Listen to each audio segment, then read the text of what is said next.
ಬಿಜೆಪಿಯಲ್ಲಿ ಮುಂದುವರೆದ ಶ್ರೀರಾಮುಲು ಜನಾರ್ದನ ರೆಡ್ಡಿ ಜಟಾಪಟಿ. ಸ್ವಕ್ಷೇತ್ರದಲ್ಲಿ ವರ್ಚಸ್ಸು ಹೆಚ್ಚಿಸಿಕೊಳ್ಳೋಕೆ ಜನಾರ್ದನ ರೆಡ್ಡಿ ಪ್ಲಾನ್ ಮಾಡಿಕೊಳ್ತಾ ಇದ್ದಾರೆ. ಸತತ 4-5 ದಿನಗಳಿಂದ ಸ್ವಕ್ಷೇತ್ರದಲ್ಲಿ ಅಭಿವೃದ್ಧಿ ಕಾರ್ಯಗಳಿಗೆ ಚಾಲನೆ ನೀಡಿದ್ದಾರೆ.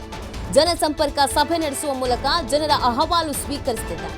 ಜನಾರ್ದನ ರೆಡ್ಡಿ ಕ್ಷೇತ್ರದಲ್ಲಿ ಇರೋದಿಲ್ಲ ಎನ್ನುವ ಆರೋಪದ ಹಿನ್ನೆಲೆಯಲ್ಲಿ ಇದೀಗ ಅಹವಾಲು ಸ್ವೀಕರಿಸಕ್ಕೆ ಮುಂದಾಗ್ತಿದ್ದಾರೆ. ಗಂಗಾವತಿ ಕ್ಷೇತ್ರದ ಹವವನ್ನ ಮುಂದುವರಿಸೋದಕ್ಕೆ ಪ್ಲಾನ್ ಮಾಡಿಕೊಂಡಿದ್ದಾರೆ. ಜನಾರ್ದನ ರೆಡ್ಡಿ ಜೊತೆ ಗಂಗಾವತಿ ಕ್ಷೇತ್ರದಲ್ಲಿ ಓಡಾಡ್ತಾ ಇದ್ದಾರೆ ಪತ್ನಿ ಅರುಣಾಲಕ್ಷ್ಮಿ. ಬಳ್ಳಾರಿಯಲ್ಲಿ ಸಮಸ್ಯೆ ಆದರೆ ಗಂಗಾವತಿಯನ್ನು ಕೈ ಬಿಡಬಾರ್ದು ಅಂತ ಪ್ಲಾನ್ ಮಾಡ್ಕೊಳ್ಳಲಾಗಿದೆ. ರೆಡ್ಡಿ ಅವ್ರ ಮೇಲೆ ಒಂದು ಅಸಮಾಧಾನ ಇತ್ತು.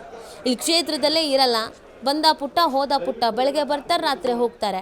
ಹೀಗಿರಬೇಕಾದ್ರೆ ನಾವು ಹೆಂಗೆ ನಮ್ಮ ಸಮಸ್ಯೆಗಳನ್ನು ನಮ್ಮ ನಾಯಕರ ಹತ್ರ ಹೇಳ್ಕೊಳ್ಳೋದು, ಇವ್ರನ್ನ ಗೆಲ್ಲಿಸಿದ್ದೆ ತಪ್ಪಾಗೋಯ್ತು ಅಂಥದ್ದೆಲ್ಲ ಚರ್ಚೆಗಳಾಗಿತ್ತು. ಹಾಗಾಗಿ ಆ ಚರ್ಚೆಗಳಿಗೆ ಬ್ರೇಕ್ ಹಾಕಬೇಕು. ಈಗ ರಾಮುಲು ಅವರನ್ನು ರೇಸ್ನಿಂದ ಹೊರಗಿಡಬೇಕು ಅಂತ ಪ್ರಯತ್ನಗಳನ್ನೆಲ್ಲ ಮಾಡಿ ಸಿಕ್ಕಾಪಟ್ಟೆ ಓಡ್ತಾ ಇದ್ದಾರೆ ರೆಡ್ಡಿ ಅವರು. ಇದರ ಬೆನ್ನಲ್ಲೇ ಕ್ಷೇತ್ರದ ಜನರ ಮನಸ್ಸನ್ನು ಗೆಲ್ಲಬೇಕು, ಕ್ಷೇತ್ರದ ಜನರನ್ನು ತಮ್ಮ ಹಿಡಿತದಲ್ಲಿ ಹಿಡ್ಕೋಬೇಕು.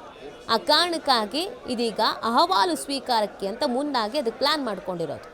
ಯಾವುದೇ ಕಾರಣಕ್ಕೂ ಕ್ಷೇತ್ರ ಬಿಡಬಾರ್ದು, ಕ್ಷೇತ್ರದ ಜನರ ವಿಶ್ವಾಸವನ್ನು ಗಳಿಸಬೇಕು ಅನ್ನುವಂಥ ನಿಟ್ಟಿನಲ್ಲಿ ಈ ಪ್ಲ್ಯಾನ್ ಮಾಡಿಕೊಂಡಿದ್ದಾರೆ. ರೆಡ್ಡಿ ಅವರು ತಮ್ಮ ರಾಜಕೀಯ ಭವಿಷ್ಯವನ್ನು ಭದ್ರ ಮಾಡ್ಕೊಳ್ಳೋದಕ್ಕೆ ಏನೇನು ಮಾಡಬೇಕು ಅದೆಲ್ಲವನ್ನೂ ಮಾಡ್ತಾ ಇದ್ದಾರೆ. ಆಪ್ತ ಸ್ನೇಹಿತನ ಮೇಲೆ ಒಂದಷ್ಟು ಆರೋಪ, ಆಪ್ತ ಸ್ನೇಹಿತನನ್ನು ಪಕ್ಷದಿಂದ ಅಂತರ ಕಾಯ್ದುಕೊಳ್ಳುವಂತೆ ನೋಡಿಕೊಂಡಿದ್ದು ಮತ್ತು ಕ್ಷೇತ್ರದಲ್ಲಿ ತನ್ನ ವರ್ಚಸ್ಸನ್ನು ವೃದ್ಧಿಸ್ಕೊಳ್ಳೋದಕ್ಕೆ ಅಂತ ಪ್ಲ್ಯಾನ್ ಮಾಡ್ಕೊಳ್ತಾ ಇರೋದು. ಕ್ಷೇತ್ರದ ಜನರು ಒಂದಷ್ಟು ಅಸಮಾಧಾನ ಹೊರ ಹಾಕಿದ್ರು. ಅವಾಗ ಓಡಾಡಿದ್ರು ಬಿಟ್ಟರೆ ಈಗ ಓಡಾಡ್ತಾನೂ ಇಲ್ಲ, ಗಮನನೂ ಹರಿಸ್ತಾ ಇಲ್ಲ, ಇಲ್ಲಿಗೆ ಬರ್ತಾನೂ ಇಲ್ಲ. ಬಂದರು ನಮಗೆ ಬಂದರು ಅಂತಲೂ ಗೊತ್ತಾಗಲ್ಲ, ಹೋದ್ರು ನಮಗೆ ಹೋದರು ಅಂತ ಗೊತ್ತಾಗಲ್ಲ. ಯಾವಾಗ ಬರ್ತಾರೆ ಯಾವಾಗ ಹೋಗ್ತಾರೆ ಗೊತ್ತಿಲ್ಲ. ಕ್ಷೇತ್ರದಲ್ಲಿ ಸಾಕಷ್ಟು ಸಮಸ್ಯೆಗಳಿದೆ, ನಾವು ಯಾರ ಹತ್ರ ಹೇಳ್ಕೋಬೇಕು ಅನ್ನೋದು ಅವ್ರ ಪ್ರಾಬ್ಲಮ್ ಆಗಿತ್ತು.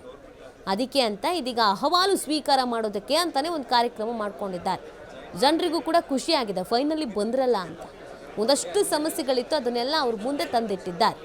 ಈ ಮುಖಾಂತರವಾಗಿ ತನ್ನ ವರ್ಚಸ್ಸನ್ನು ಕ್ಷೇತ್ರದಲ್ಲಿ ದುಪ್ಪಟ್ಟು ಮಾಡ್ಕೊಳ್ಳೋದಕ್ಕೆ ರೆಡ್ಡಿ ಅವರು ಏನೇನು ಪ್ರಯತ್ನಗಳನ್ನು ಮಾಡಬೇಕೋ ಆ ಪ್ರಯತ್ನಗಳನ್ನು ಮಾಡ್ತಿದ್ದಾರೆ.